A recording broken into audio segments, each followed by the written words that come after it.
Hello, friends, and welcome into Outreach Radio Chicago. I am your host, Michael Mercado, and I want to thank you so much for making us a part of your day. On today's show, we have a very special guest. Joining us again is Andy Gause, and he's going to give us a little bit of information about presidential candidate Donald Trump's economic plan.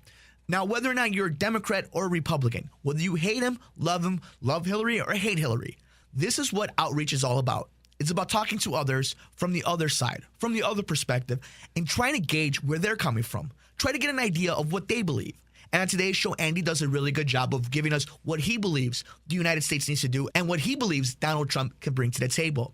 So I hope you guys stick around and listen to that. This is what makes Outreach great and what makes our audience great is that we're going to have a conversation. So stay tuned as Andy Gause will join us next. You can follow me everywhere in the universe. I'm on Twitter at mmercado2333. Like the radio show page on Facebook at Outreach Radio Chicago. We're on YouTube, so you can subscribe to us at Mike Mercado2333 and listen to some of the cool interviews we've had with UFC bantamweight champion Dominick Cruz and legends of the sport Dan Henderson and former UFC heavyweight champion Frank Mir. We have the brand new website, mercadoairwaves.wordpress.com. Go ahead and check that out, guys. We have some cool content up. And we're on Instagram. You can follow me at Mike Mercado2333 and see all the cool pictures we posted of the Chicago Cubs versus the Los Angeles Dodgers of the NLCS Game 2. Some cool stuff, guys. I hope you check that all out. And I hope you guys stick with us as Andy Gause joins us next on Outreach Radio Chicago. Ask yourself which one of these two candidates is going to be better for your money. So let's talk about that, though. I mean, I think that's such a very interesting segue that you're bringing up. Is let's take away what you personally think about the person. Just for I know it's hard, but let's do that. Yep. With Donald Trump, how does his economic policies, as hard as it would be, can you give us a brief description of bullets and points of what exactly is Donald Trump offering for the United States citizens? Okay, so that's it. It's the America First thing, where the other candidate is more like, we're one world and we're global and we have to think about other countries as well. Mm-hmm. Whereas Donald Trump says, the heck with that, let them worry about themselves. Let's think about what's good for America. So what is good for the other countries is to have our corporate tax rate so high that companies pick up their plants, their factories, their headquarters, and move to those low-tax countries. Mm-hmm. Now, that improves those countries like India and China and Pakistan. They've all enjoyed enormous growth in their textile and factory manufacturing bases because their tax rates are much lower than American tax rates. Mm-hmm. So we've adjusted our trade policy. We've gone this free trade route that says you can import goods into the United States without paying any tax. Mm-hmm. And as a result, all of our companies have taken advantage. I mean, what would you do? Of course, right.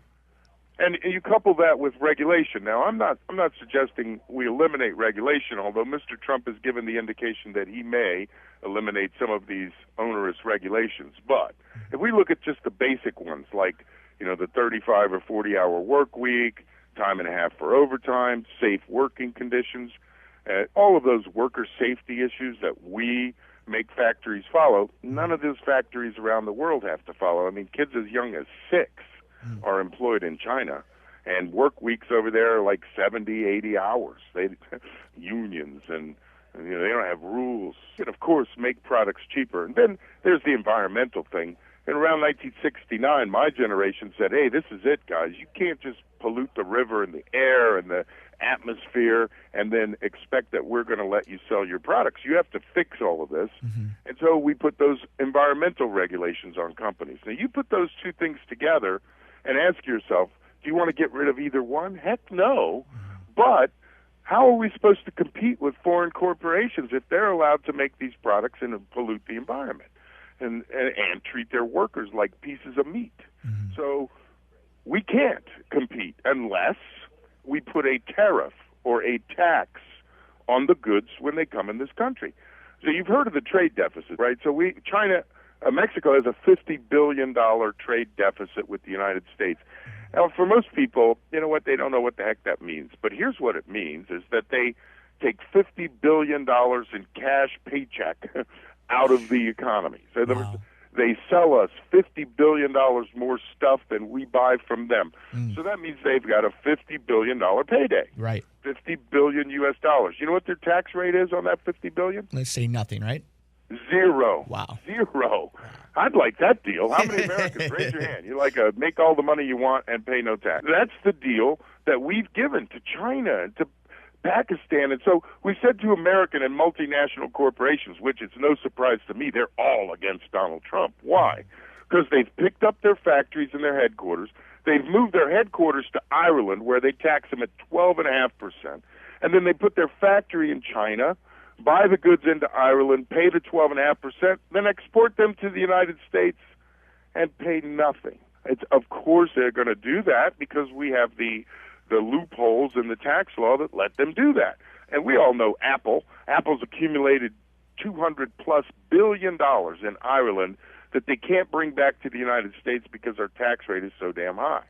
So Donald Trump says, okay, we lower the taxes on corporations, then they'll come back to this country, they'll establish new factories, the Rust Belt will go back to being the Steel Belt, everyone will be able to find a job. Because in my generation, man, you could come out of high school with a high school diploma and a little bit of vocational skill and go to work in a car plant or a subsidiary of a car plant and make yourself a living wage that you could raise your children, buy yourself a house, send your kids to school. Where is all that? That's the America that I remember, and we've given it away. Okay, they're doing great in China.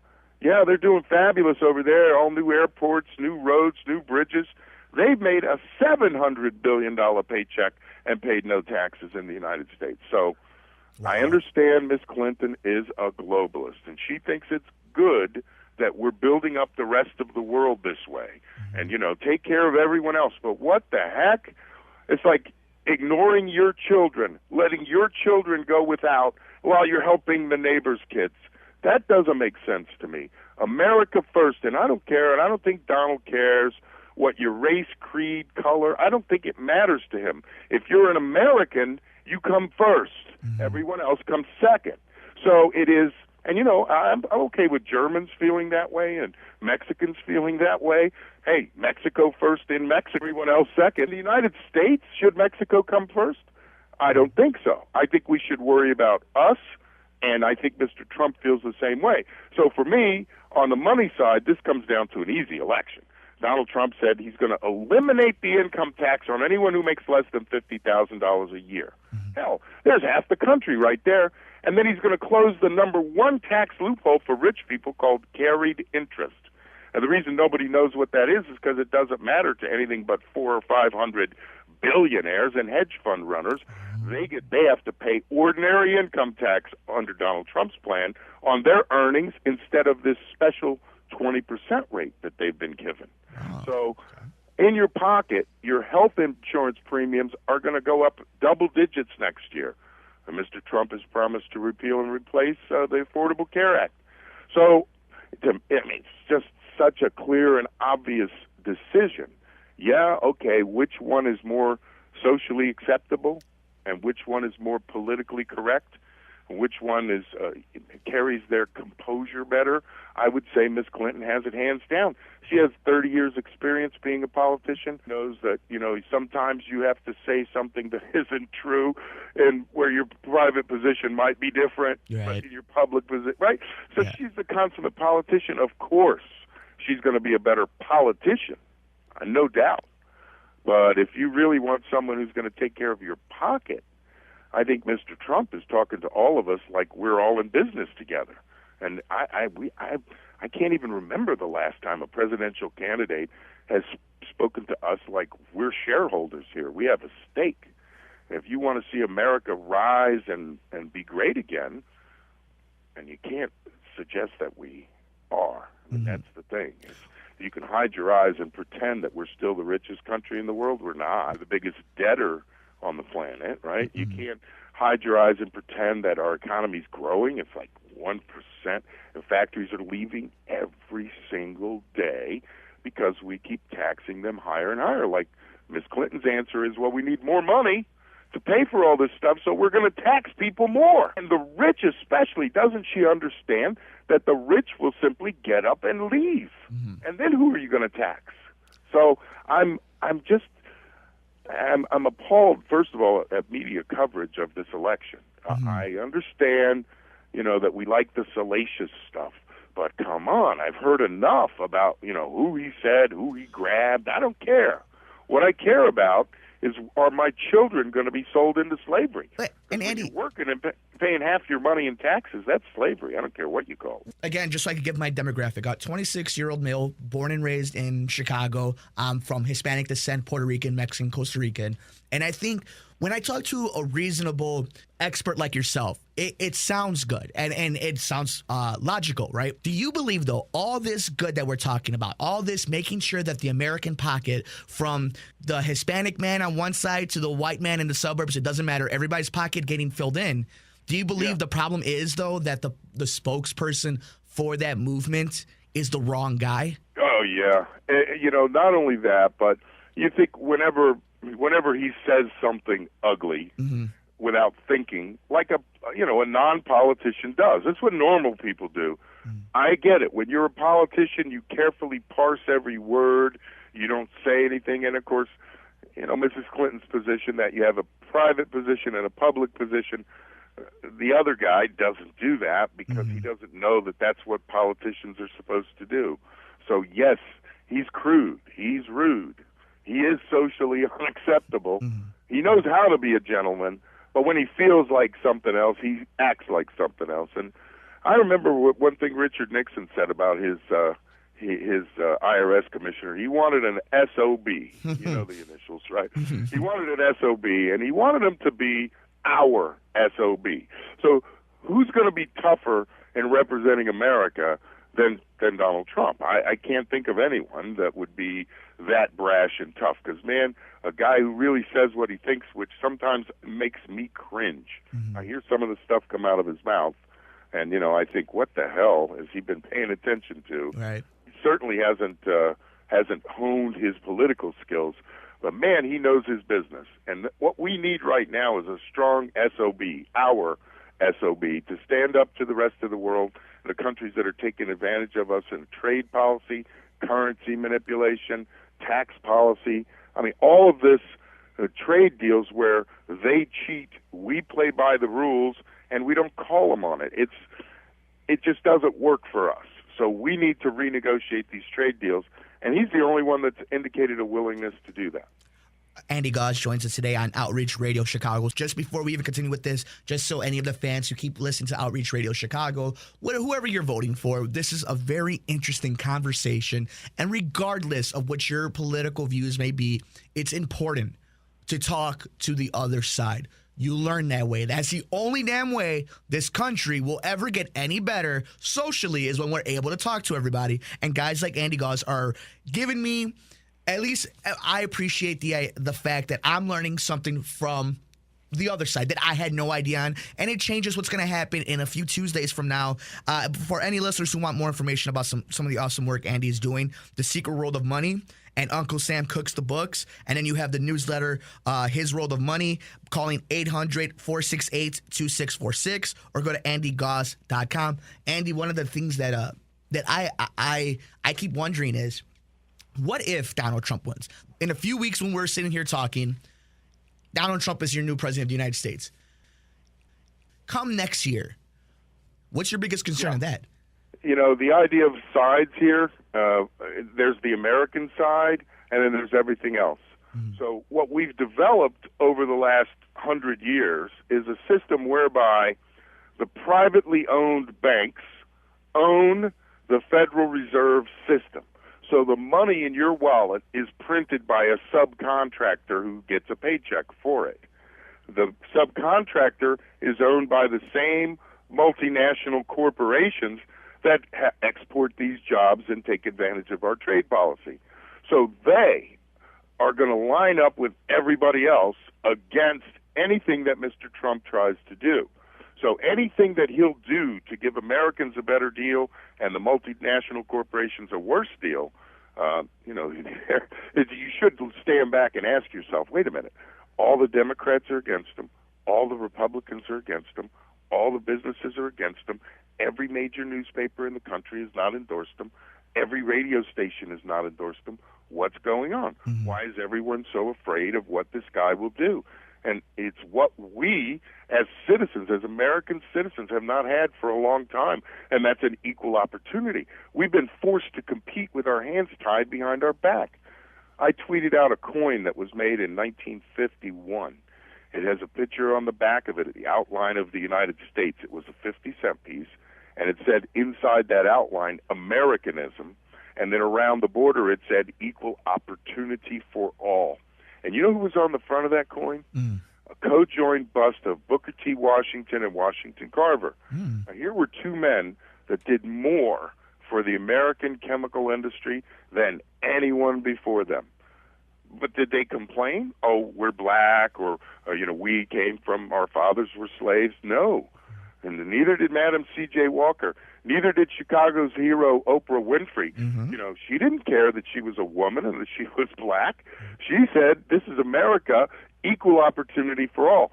And yeah, I'm a white guy, 56 years old, living in the suburbs of New York City, but I'll support and defend an American's right to advance in business without any special treatment. You don't need special carve-outs or special treatment. All you need are the same rights and opportunities as everyone else. And the idea that I can send my kid to the best school, but some inner-city child who might be brilliant like Booker T. or Washington Carver, but because of their disadvantage, their schools are the worst, they're much worse than mine, that kid should be able to get up and come to my kid's school. And freedom of educational choice is one of the things in Donald Trump's platform. So the idea that we can all raise our children based on their ability, not on their lot in life, that's what Americanism is. And make America great again. Well, okay, is Mexico going to suffer? It might. Is China going to suffer? You bet it will. Are the multinational corporations that have been taking over the world going to suffer? Heck yeah, because it's going to cost them a lot more in taxes than they're currently paying. And if they want to sell their products in America's market, well, then they're going to have to contribute to the tax flow so that we can pay for all these wonderful programs. That's what I think will hamper Donald Trump. The fact that all of these multinational corporations that control both the media and the banks will rally everything they can against him. Andy, I can't believe how fast we're running out of time already. So I got two quick ones for you. I think a lot of people are interested in this. What would you like to tell the American citizens listening today in Chicago or wherever, on the internet, whatever the case may be? What would you like to tell them before they go and make their vote? And two, without giving us your vote, next time I have you on when we're doing a quote-unquote post-game show of the election, who do you think is going to be the leader of the free world? Oh, I pray that we get a break and it's Donald Trump. But all this demonizing of Hillary Clinton, she's not a demon. She's just, she has a different world view than Donald Trump. I think it's time for America to get selfish again and think about ourselves. So that's why I would support a Trump presidency. Ms. Clinton believes that we should share with the entire world. And I guess, I can live with that for a little while longer. The fact remains that we share so much that we don't have any left for our children. And that bothers me enormously when I see what goes on in Chicago. I don't think this should be a personality contest. I don't think we should be talking about Hillary's emails or her, Bill's dalliances. I think we should be talking about her trade policy, her tax policy, and what she should do or would do if elected. Unfortunately, we don't get to see any of that, and that's the tragedy in all this. Andy, you've been awesome. I can't wait till we talk a little bit more post-election. Before I let you go, let's plug some stuff. You have a pretty cool free CD, Protecting Your Wealth. How can the fine people get a hold of that? Actually, I've added two to it. Oh, there you go. The definition of money and the Federal Reserve. That's a total of 3 CDs that will explain those 3 things to you. What the heck's a dollar? Who's the Federal Reserve? And how do you protect your wealth? I, of course, buy and sell gold and silver coins, and I have information on that. If you'd like to learn more, you can call me. I'd be happy to talk to you no matter who you are or what your beliefs are. Call me at 800-468-2646. And I'll certainly discuss economics with anyone who wants to discuss it. I do a weekly radio show on OneRadioNetwork.com. I have a Facebook page. So call me at 800-468-2646 if you'd like to learn more about anything I offer, or if you want to yell at me, because I certainly hear enough of that these days. Well, you won't hear anything from Chicago for at least the next week or so, so you should be good. One last time, unless I suggest that the Indians are going to win the World Series. Now, Andy, we've had a good half an hour, and you just had to, didn't you? Before I let Andy go, it's the secret roll of money. Uncle Sam cooks the books in his Roll of Money newsletter. Call 800-468-2646. Go to andygoss.com. Listen to the weekly radio show on OneRadioNetwork.com, and also check out Protecting Your Wealth, Definition of Money, and the Federal Reserve. Andrew Goss, thank you so much for joining us. I cannot wait. It's going to be fun. Hopefully, we're talking about a good election and a Cubs World Series. Absolutely, Mike. You give me hope for the future. Guys like you are going to take care of us old folks. I'm not worried.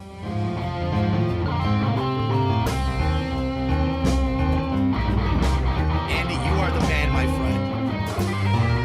I appreciate you always coming on the show. So what do we think? Maybe in November we'll have the non-title selection. Cool, awesome. I will let Kelly know that we're definitely going to post. All right, Andy, enjoy the election. Enjoy the games, buddy. I appreciate it. I'm going to talk to you next on World Series Channel. Later, man. Have a good one, okay? Thank you, buddy. Bye.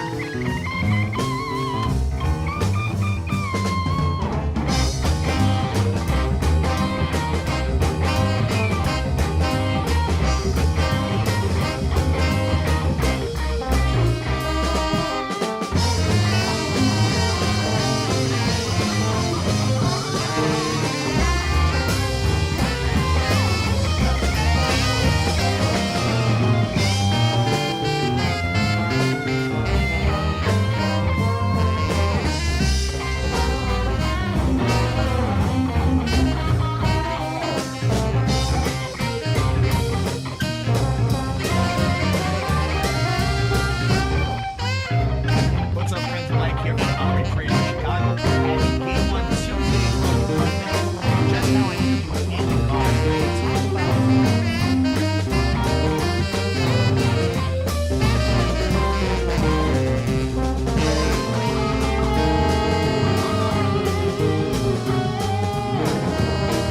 Hello, friends. Happy Game 1 Tuesday. I'm Mike from Outreach Radio Chicago. It's Andy Goss.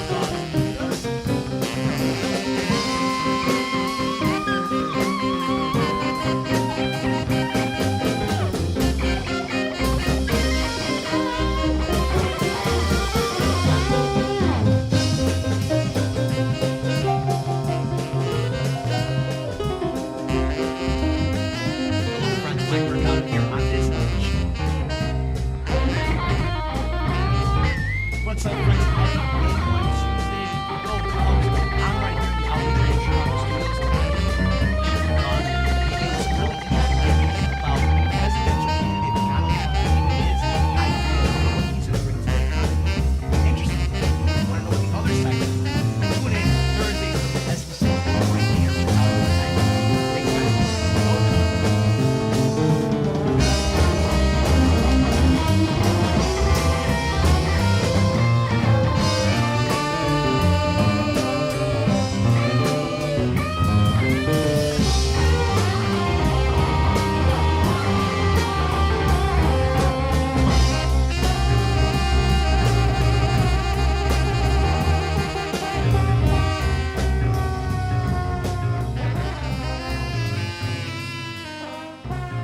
One last huge thank you to Andy Goss for joining us today on Outreach Radio Chicago. If you want more information, go ahead and dial 800-468-2646 or visit andygoss.com. So to hear this side of the conversation was really cool, and I hope you guys all learned something as well. That'll do it for us, though, today, guys. Thank you so much for joining us. You can follow us everywhere in the universe. I'm on Twitter at mmercado2333. Like the radio show page on Facebook at Outreach Radio Chicago. Subscribe to me on YouTube if you missed any of the past shows or would like to listen to some of the cool interviews we've done with UFC legends like Dominic Cruz, Frank Mir, and, of course, Dan Henderson. You can check us out right there. YouTube YouTube/Mike Mercado 2333 and subscribe to us. We have a brand new website, mercadoairwaves.wordpress.com. Check it out. We have some really cool stuff there. And of course, we're on Instagram. Follow me at Mike Mercado 2333. And you can see some of the cool pictures that we took while we were at Game 2 of the Chicago Cubs NLCS game against the Dodgers. Thank you so much for joining us. For everybody here at Outreach Radio Chicago, we will see you next time. Go Cubs. Take us home, Hav.